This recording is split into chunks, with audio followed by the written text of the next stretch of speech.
आज हम वीडियो में ये डिस्कस करेंगे कि बहुत कम रिस्क के साथ 12% से ज्यादा रिटर्न कैसे कमाएं। सबको पता है कि निफ्टी 50 इंडेक्स फंड में इन्वेस्ट करके आप 12% रिटर्न तो कमा ही सकते हो, लेकिन 12% से ज्यादा कैसे रिटर्न कमाएं विद मिनिमम रिस्क, आज हम वो डिस्कस करेंगे। आगे जाने से पहले वीडियो को लाइक कर दीजिए। अगर आप स्टॉक मार्केट फॉलो करते होंगे तो रिसेंटली ही निफ्टी 19,000 के नीचे गिरा। उसने लो बनाया 18,500 का और उसका हाई है 20,200 का। तो आप देख सकते हो कंपैरेटिवली स्टॉक मार्केट नीचे गिरा हुआ है। अभी निफ्टी जो है, अगर आप हिस्ट्री देखोगे तो वो हमेशा अपना हाईएस्ट पीक काटता है। अगर आप सबसे बुरा वक्त देखो कोविड, उसमें स्टॉक मार्केट 30-40% नीचे गिरा था।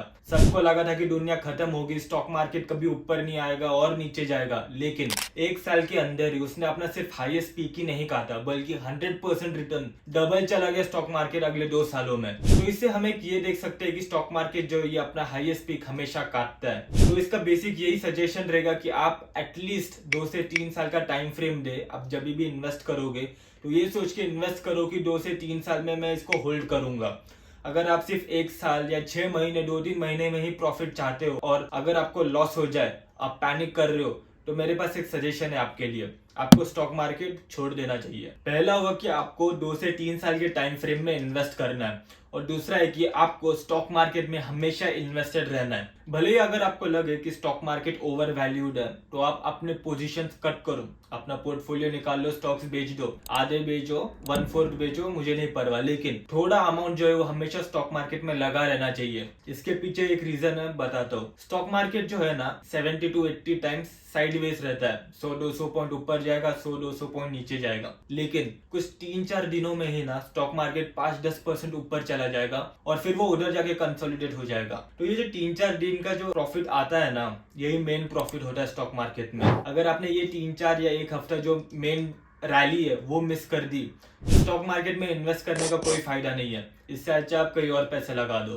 तो मेक श्योर करना कि आप जब भी स्टॉक मार्केट में इन्वेस्ट करोगे तो हमेशा इन्वेस्टेड रहना, भले ही आपको कितना भी ओवर वैल्यूड लगे, क्योंकि आप प्रेडिक्ट नहीं कर सकते कि स्टॉक मार्केट ऊपर जाने वाला है या नीचे जाने वाला है। स्टॉक मार्केट में पैसा वही लोग बनाते हैं जो पेशेंट होते हैं, इसलिए आपको हमेशा अपना पैसा लगा के रखना है। अभी अगर आप स्टॉक मार्केट में इन्वेस्ट करते हो तो उसकी सेफेस्ट चीज कौन सी है? निफ्टी 50, क्योंकि हिंदुस्तान की टॉप 50 कंपनीज है वो। अगर आप उसमें इन्वेस्ट करते हो ना तो भी आप 12% रिटर्न तो कमा ही सकते हो। लो रिस्क इन्वेस्टर जो है वो अराउंड 12-13% रिटर्न कमा सकता है। मिड रिस्क इन्वेस्टर 15-16% रिटर्न कमा सकता है और हाई रिस्क इन्वेस्टर तो अबाउट 20% रिटर्न कमाता ही है। अभी हम सबको पता है कि निफ्टी 50 इंडेक्स फंड में इन्वेस्ट करके आप 12% रिटर्न तो कमा ही सकते हो। लो रिस्क इन्वेस्टर ये स्ट्रैटेजी यूज करता ही है, लेकिन आप लो रिस्क इन्वेस्टर होके भी 12% से ज्यादा रिटर्न कमा सकते हो विदाउट एनी एडिशनल रिस्क। अभी ये बहुत सही मौका है। क्यों, बताता हूँ। अभी जो काफी ब्लू चिप कंपनीज है ना, वो अपने highest ever revenue, highest ever profit पे है और 20 से 30% डिस्काउंट पे मिल रहे हैं। थोड़े कंपनीज के मैं नाम बताऊँ तो Hindustan Unilever, HDFC bank, ICICI bank, Kotak Mahindra, D-Mart और बहुत सारी कंपनीज है जो काफी डिस्काउंट पे अभी ट्रेड हो रहे हैं। और ये जो कंपनीज है वो अपने अभी काफी कम PE,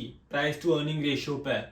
अभी प्राइस टू अर्निंग रेशियो एक वैल्यूएशन मैट्रिक है जो बताता है कि स्टॉक एक्सपेंसिव है या सस्ता है। अभी आप ये PE जो आपने उसके हिस्टोरिक PE से कंपेयर करोगे तो वो अभी काफी नीचे है, तो मतलब स्टॉक अभी सस्ता है। तो अभी है ना, आप 12% से रिटर्न कैसे कमा सकते हो? सपोज फॉर एग्जांपल अगर आपके पास अभी 1 लाख रुपीस है, उसका 70%, 70,000 जो है वो निफ्टी 50 इंडेक्स फंड में इन्वेस्ट कर दीजिए और जो बचा हुआ 30% है, 30,000 वो इन ब्लू चिप कंपनीज में डाल दीजिए। इन ब्लू चिप कंपनीज में क्यों? क्योंकि ये ब्लू चिप कंपनीज में कोई प्रॉब्लम नहीं है, बहुत अच्छा परफॉर्म कर रहा है। मेरे अनुसार ये ब्लू चिप कंपनीज अपने हाईएस्ट जो उनका जो पीक था वो उधर तो जाएंगे, तो ये 20-25% का जो प्रॉफिट है वो तो आपका बनेगा ही। तो आप कंबाइन कर दोगे ये 12% का प्रॉफिट और ये 20-25% का प्रॉफिट मिला के आपको क्यूमुलेटिव 12% से ज्यादा प्रॉफिट होगा। ये है स्ट्रैटेजी लो रिस्क इन्वेस्टर की विदाउट एनी एडिशनल रिस्क। अब बात करते हैं हम मिड रिस्क इन्वेस्टर की। देखो, मिड रिस्क इन्वेस्टर को मिड और स्मॉल कैप्स में इन्वेस्ट करना ही पड़ेगा। देखो बॉस, अगर एक्स्ट्रा रिटर्न चाहिए तो एक्स्ट्रा रिस्क लेनी ही पड़ेगी। मिड और स्मॉल कैप्स बहुत तेजी से ऊपर जाते हैं और उतने ही तेजी से नीचे भी आते हैं। मिड और स्मॉल कैप्स के लिए बहुत एनालिसिस करना पड़ता है। वो कंपनी का बिजनेस क्या है वो समझना पड़ता है, उसके फाइनेंशियल्स कैसे हो, उसके फंडामेंटल्स, टेक्निकल्स, बहुत कुछ चीजें आपको एनालाइज करनी पड़ेगी। और अगर आपके पास इतना टाइम नहीं है कि आप एनालिसिस कर सके हो या फिर आपको इतनी एक्सपर्टीज नहीं है, तो आपको मिड और स्मॉल कैप से दूर रहना ही चाहिए। अब बात करते हैं हम हाई रिस्क इन्वेस्टर की। हाई रिस्क इन्वेस्टर है ना, वो माइक्रो कंपनीज में इन्वेस्ट करता है और वो कॉन्ट्रेरी बेट्स लेता है। लाइक अगर पूरी जनता बोल रही है कि ये स्टॉक अच्छा है, हाई रिस्क इन्वेस्टर बोलेगा ये स्टॉक अच्छा नहीं है। और अगर पूरी जनता बोल रही है कि ये स्टॉक अच्छा नहीं है, हाई रिस्क इन्वेस्टर बोलेगा ये स्टॉक अच्छा है। वो है ना कॉन्ट्रेरी ओपिनियंस रहते हैं, कॉन्ट्रेरी बेट्स रहते हैं। और अगर उनका बेट सही हुआ